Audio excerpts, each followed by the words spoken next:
feel like there's a lot of low energy in you guys today. No, I'm dead. No, I'm not like dead, but like my energy is pretty low. Okay. Listen up, y'all. So there's 3 more labs. So there's this lab, which is the gram-negative enteric lab. Then on Thursday, we'll do the gram-positive staphylococcus lab. And then next Monday, or next Tuesday, we'll do the gram-positive streptococcus lab. And then there are no more lab reports after that. So you got 3 more lab reports you have to write.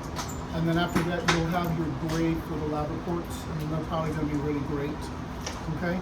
But after that, everything shifts to being an individual type of lab. So we'll be doing unknowns for about 2 to 3 weeks, and then you'll have an oral exam with me. And then after that, the last unit of the lab is mycology and parasitology. And it's going to be an individual thing where you're going to have to learn how to identify these things. Okay? And I'll, of course, facilitate your understanding of those pretty quickly. The scary thing is we only have 7 more weeks together, and then it's over. Okay? So it's going to fly. Okay? So all this stuff here, everything they put on the board is going to be on the practical. So this is all in the PowerPoints that I have for you on Blackboard, but this is the skinny of every single one of them. The next 3 labs are the diagnostic part of the laboratory, because now you're going to learn how to identify the organisms. Okay? So we start with the most important group of pathogens, and that's the gram-negative enteric bacteria. And so here are the characteristics right here behind Desiree's head. The gram-negative enterics, they are gram-negative bacilli. They're all oxidase negative. They're all glucose fermenters. They're all going to ferment glucose. So glucose is not really helpful to us. But lactose is, because half of them fermented and the other half don't. Right? So you're going to see that lactose is king when it comes to this stuff. They all reduce nitrate to nitrite. So if you're trying to identify a gram-negative enteric, the nitrate test is a useless test because they're all going to be positive, right? So there's no reason to even think about doing it. And then lastly, some of them are modal, some are non-modal. But if they're modal, they are paratrichous and flagellate. So you can see how everything we have done so far has led us to this point where now we can start to put it all together and use it in a way that you will be able to take everything that you've learned in the lab and apply it to identifying 2 organisms that I'm going to give you next week, on Tuesday next week. You're going to have to separate them out, identify the colonies, do gram stains, and then actually use biochemical activity to identify these things.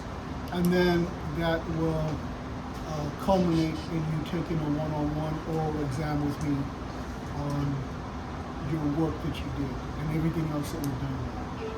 Okay, that's worth 100 points. It's worth the same amount as a practical. 5 minutes of your time is will be more doing the work, but 5 minutes of your time to take that oral exam will allow you to earn 30 points. Okay, so you get a 70 if you do the work, right? If you do the work and don't take the oral exam, you get a 70. If I see you not working and then, we're at the end of the period and you're like, oh, I haven't started, I'm like, okay, well, you missed the time. You no longer have the opportunity to do that. It's not a good time to miss class at all. This is the hardest practical unit there will be, because now you have to know organisms, or before you didn't have to. Okay? So we start with these simple tests, of which the oxidase test is the most important. My partner here and I are going to leave that to the very end, because we want to leave you with the most important test so that it's fresh in your mind. So we start with the phenylalanine deaminase, and so if you'll present that to your colleagues. The phenylalanine deaminase presents as a slant. We're looking for the ability of a microorganism to break down phenylalanine, which is an amino acid. So it's a slant. How are you going to inoculate it? SSB. And then you'll come back in 24 hours, in our case it'll be Thursday, and you're gonna add about 5 drops of a reagent called ferric chloride. If the slant turns green, it's positive. If it remains this color or looks orangey yellow, it's negative. So green is positive, any other color is negative. Which test is this again? Sorry. The phenylalanine, I'm going in order, the phenylalanine deaminase. And you're gonna do all this work by cohort. So as soon as I finish talking, it's gonna take you maybe 15 minutes to inoculate these tests, and then we can go home, and I have to meet with some people, but y'all can go home if you're not gonna meet with me. Okay? Good? All right, the next test is called the decarboxylase test. And this is the way the test looks, right? So the decarboxylase test uses one of 3 different amino acids, right? The 3 amino acids that they use are ornithine, or they use lysine, or they use arginine. So each of these tubes back there have a different color cap. When you go back there to pick them up, take your Sharpie and either put an L, an A, or an O for the amino acid that you're working with. Because some organisms will only break down certain amino acids, right? And some of them might not do any. Are you with me? So if we think about this, the reason that it is this color, and that is a hard color to distinguish. It's supposed to be amber, but it doesn't look red to me, right? Amber was kind of, I remember it being kind of a reddish yellowish color.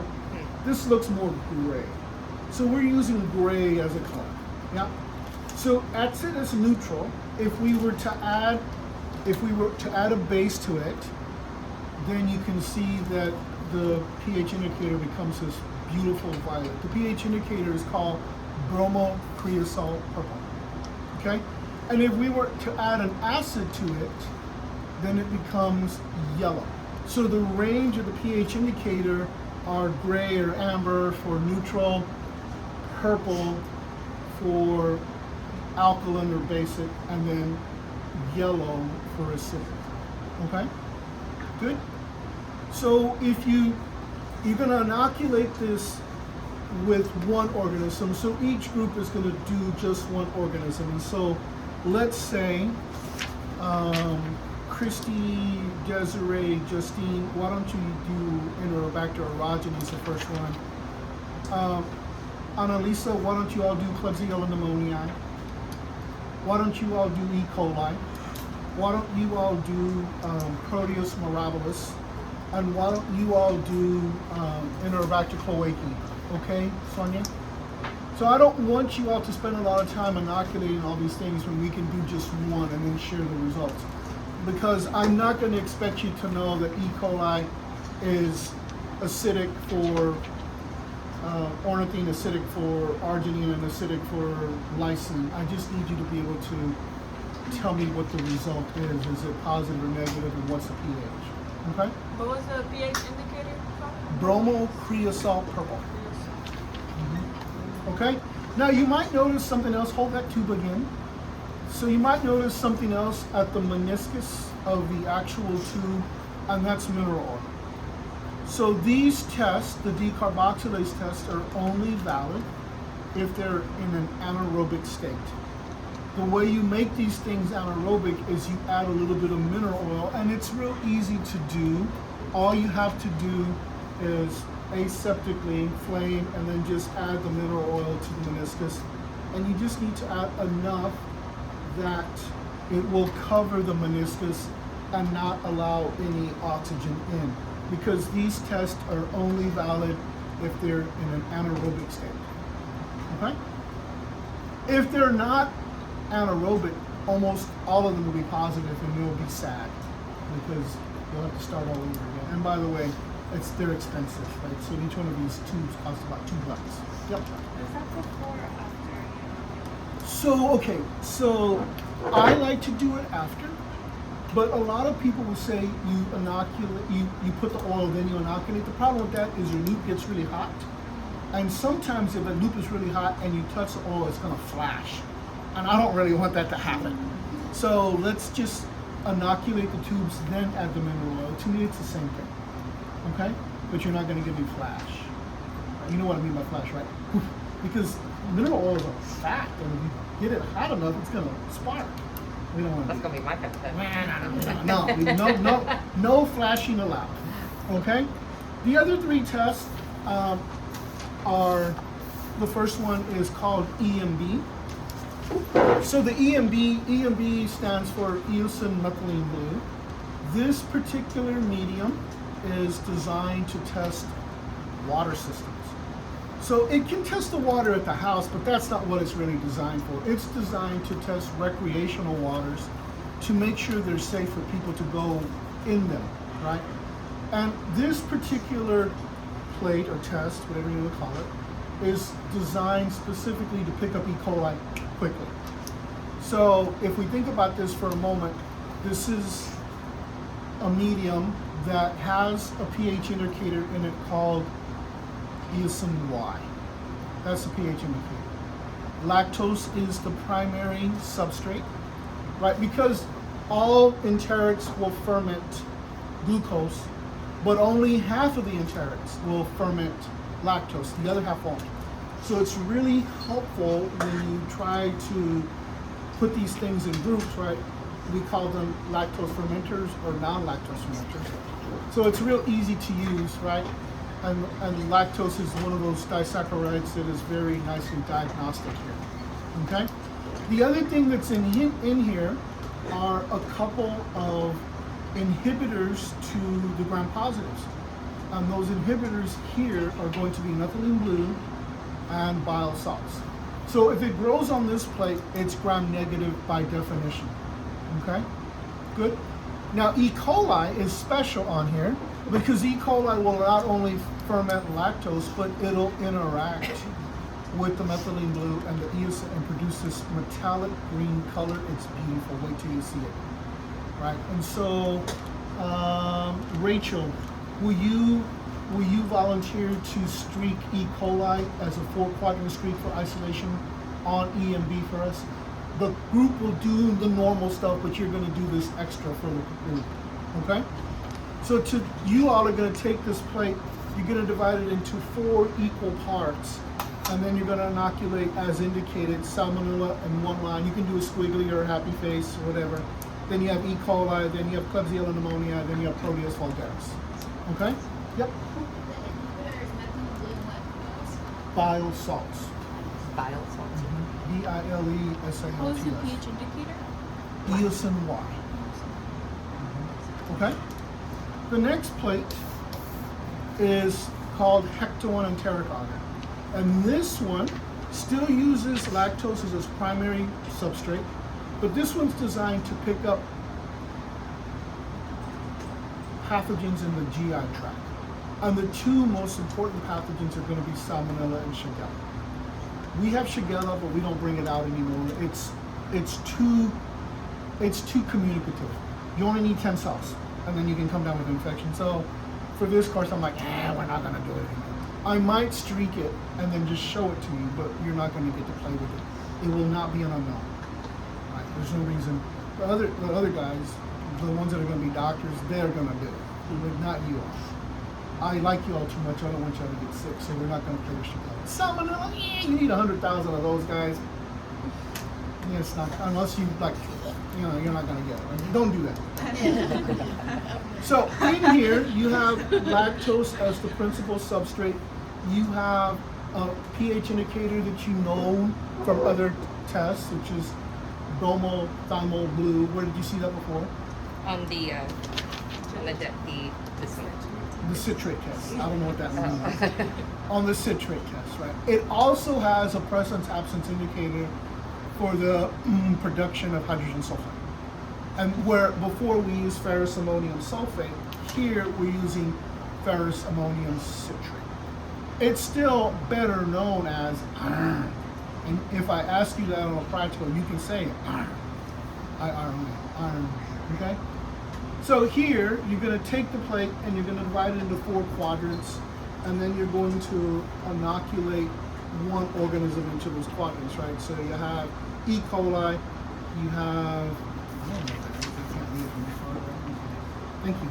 You have E. coli, Citrobacter foindi, Proteus mirabilis, and Salmonella typhimurium. Okay? If it shows up on here as a yellow or an orange colony, that's normal GI flora. We don't care about it. It's not going to hurt you.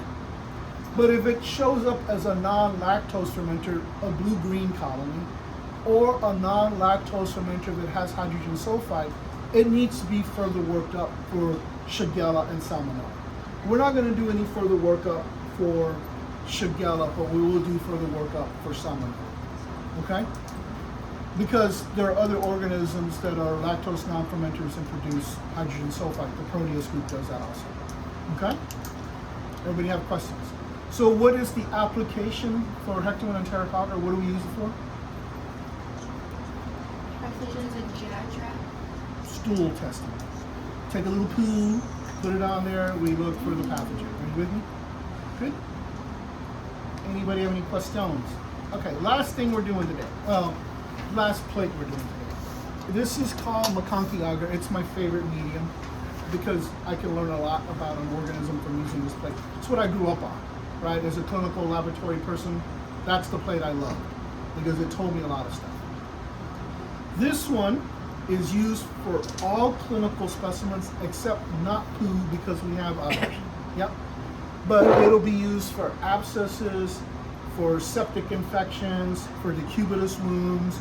It'll be used for granulomas, for eye infections, for ear infections, whatever else might ail you, this is the guy we use, okay? Lactose is a principal substrate. It has a new pH indicator called neutral red, right?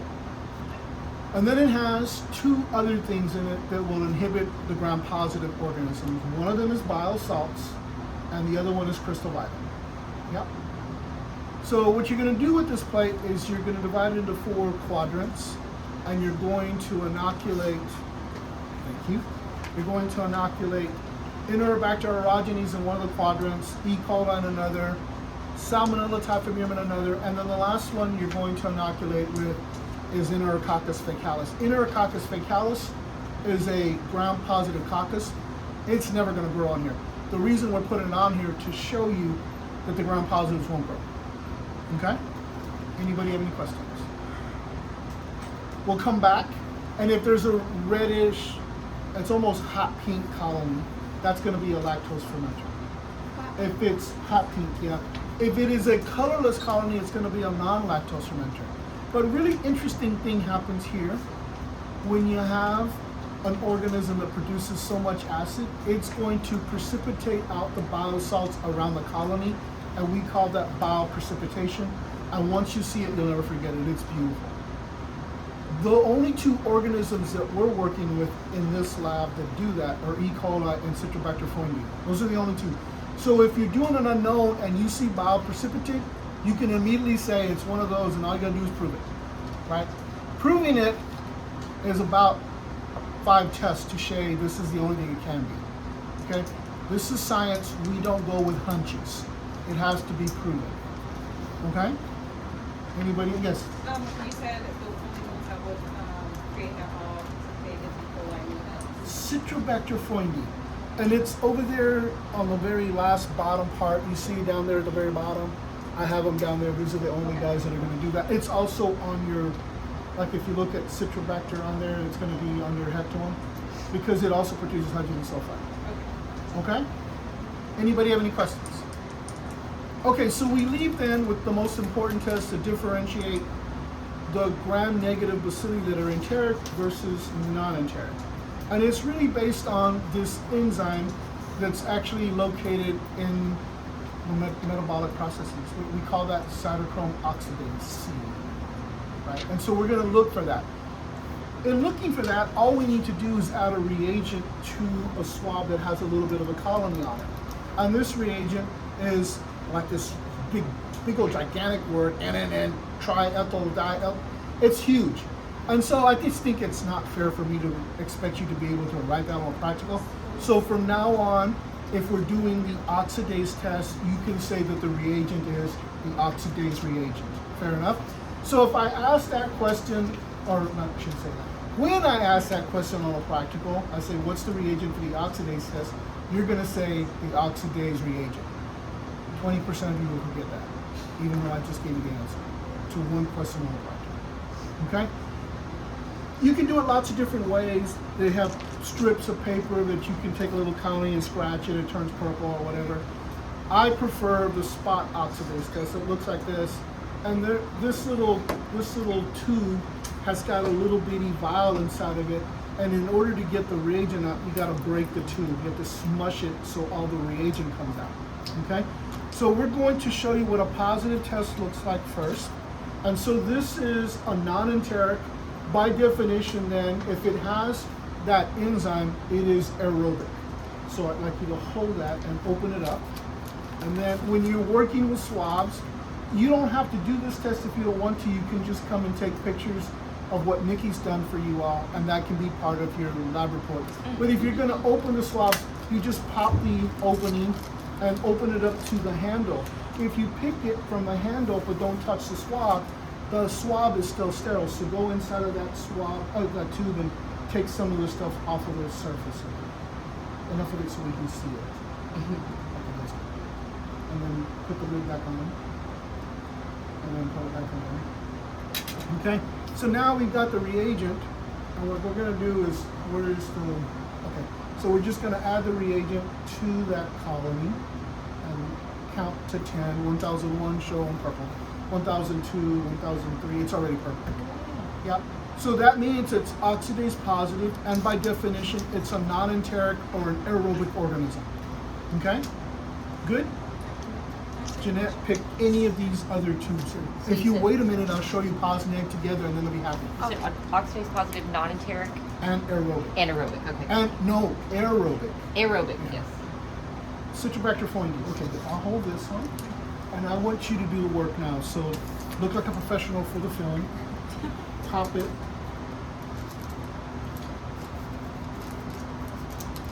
Good. As long as you don't touch the swab is sterile. And go in there and grab some stuff off of the Jeanette favorite bowl. And then put the lid back on and then put it back in the rack. And then take this and add it to, you're gonna have to use hand power. It's cracked already. So just add it to the colony. And once it gets added, and within 10 seconds, but let's count to 15. 1001, 1002, 1003, hold it up. 1004, 1005, 1006, 1007, 1008, 1009, 1010, 1011, 1012, 1013, 1014, 1015. It's not purple, right? So now you can appreciate a positive and a negative. The positive purple means that it's an oxidized, it's oxidase positive, but it's an aerobe. If it is negative, that means it's an enteric, but it also means it's a facultatively anaerobic organism because it has a different system that it uses. Okay? Now you got to take these results down fairly quickly because there's so much oxygen out here. Sometimes that reacts with the reagent and you'll get a faint purple color, right? So if you want to, you can Do you want to like face can you it give me down here so I can one of have those it? papers? Let's, you're gonna do it, if you do it on white, All white. if you do it on white, it might come out better.